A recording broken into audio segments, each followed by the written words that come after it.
দেখো বন্ধুরা, আমি এবার ঠাকুর ঘরে চলে এসেছি।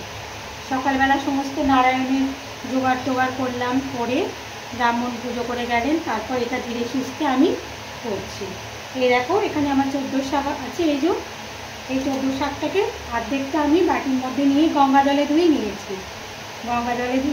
এবার এই জলটা আমি এখানে, এই দেখো, আতপ চাল ভিজিয়ে আমাদের বেটে নিতে হয়। এই যে আতপ চাল ভিজিয়ে বেটে নিয়েছি। তারপরে দেখো, এখানে সাদা চন্দন বেটেছি। এই যে সাদা চন্দন বেটেছি। এখানে এটা আমি সিঁদুর গুলে রাখি, জানো বন্ধুরা, এর মধ্যে আমি সিঁদুর গুলে রাখি। তাহলে আমার রোজে সিঁদুর দিতে হয় না। নারায়ণের কাছে আর মা কালী আছে, ওনাদের তো দিতে হয়। এবার আমি একটু লাল চন্দন বেটে নিচ্ছি। দেখো বন্ধুরা, একটু লাল চন্দন বেটে নিচ্ছি আমি। তোমরা দেখতে থাকো, ভালো লাগবে। আবার এই 14 শাকটাকে ভালো করে ধুয়ে নিয়ে ভাজতে হবে। ভেজে প্রত্যেককে ভাতের পাতে প্রথমে 14 শাক আজকে ভক্ষণ করতে হবে, বুঝলে। আগে এইগুলো করে নিয়ে তারপর পরে রান্নাঘরে যাবো। সকালবেলা একবার জলখাবার তো হয়ে গেছে, তোমার সবার খাওয়া হয়ে গেছে। আমি এইটা ফোঁটাটা দেবো, দিয়ে তারপর কিছু খাবো। হ্যাঁ, বুঝলে বন্ধুরা, তোমরা তাহলে দেখতে থাকো। আমার এখানে দেখো থালার মধ্যে সব কিছু আমি রেডি করে নিয়েছি। এ দেখো বন্ধুরা, আমি থালার মধ্যে সমস্ত কিছু রেডি করে নিয়েছি। এই দেখো, বুঝলে। এবার আমি ফোঁটাটা দেব, তোমরা দেখতে থাকো, বুঝলে বন্ধুরা। চলো, এবার আমি ঠাকুর ঘরের দেয়ালে প্রথম দেব, ঠাকুর ঘরের দেয়ালে, তারপর মড়াইতলা, তারপর বাইরেগুলো। অতগুলো তো তোমাদের আমি দেখাতে পারবো না, তাহলে ব্লগটা তো বিশাল বিশাল বড় হয়ে যাবে। আমি তোমাদের ঠাকুর ঘরে আমি আগে কি করে দিচ্ছি দেখিয়ে দিই। তারপর আমি আস্তে আস্তে তারপর সবগুলো দেখাতে পারবো না, একটা দেখলেই তোমরা বুঝতে পেরে যাবে। চলো তাহলে, এবার এইটা আমার তো ঠাকুর ঘর, তোমরা তো সবই জানো, তোমাদের তো আমি বারবার দেখিয়েছি। চলো, এবার আমি ঠাকুর ঘরের দেয়ালে আমি এইটা দিয়ে দেব।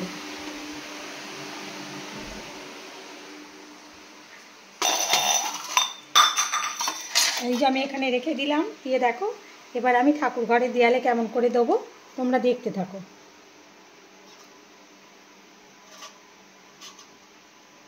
এই দেখো, এইভাবে 14টা দেয়া আছে না, এর ওপরে ওপরে আমি দেব।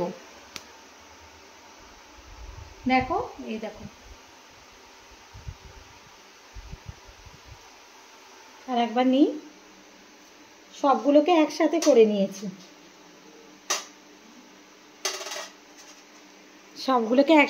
নিয়েছি। এবার দেব।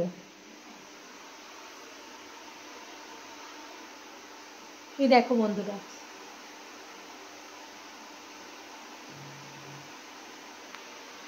আগে প্রথমে এইরকম করে দিয়ে দিলাম। এরপর আমি সিঁদুরের ফোঁটা দিয়ে দেব।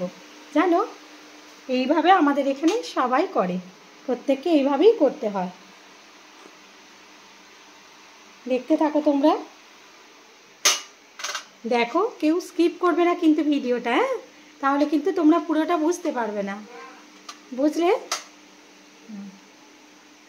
প্রতি বছরই এইভাবে ফোঁটা দিই। এই দেখো, আমাদের শাশুড়ি মা যা শিখিয়ে গেছেন আমরা সেইভাবেই করি। এবার আমি সিঁদুরের দিচ্ছি। দেখো, গুনে গুনে 14টা দিতে হবে, জানো তো। এখানে আমি ঠাকুর ঘরে 14টা ফোঁটা দিয়ে দিলাম, বুঝলে। এবার আমাকে একটু শাঁখ বাজিয়ে দিতে হবে, জানো, একটু শাঁখ বাজিয়ে দেব, দিয়ে তারপর আমি সব ঘরে ঘরে দেব। সব ঘরে অত প্রচুর ঘর দোর সবার, কিন্তু সবার ঘরে তো দিতে পারবো না। আমি দরজার সামনেগুলো আর এইগুলো মড়াইতলা বাইরের দরজাগুলো এইগুলো দেবো। ধরো এখন তোমার 25টা ঘর, আমি 25টা ঘরে কী করে দেবো বলো, অত তো পারবো না, তাহলে আমার সব কাজ হবে না সারাদিন, রান্নাবান্না আমার কিছুই হবে না। তার জন্য আমি প্রত্যেকের ঘরের সামনে গিয়ে আমি দিয়ে দেব, বুঝলে বন্ধুরা। এবার আমি একটু শাঁখ বাজিয়ে দেব।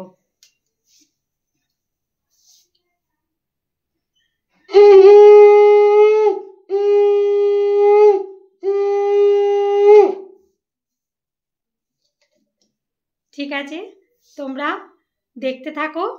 আমি আবার ওইদিকে চলে যাচ্ছি, মানে আরেকটু ঘুরে আসছি, বুঝলে বন্ধুরা? তাহলে এখন রেখে আমি আবার ঘুরে তোমাদের সাথে ঘুরে আসছি।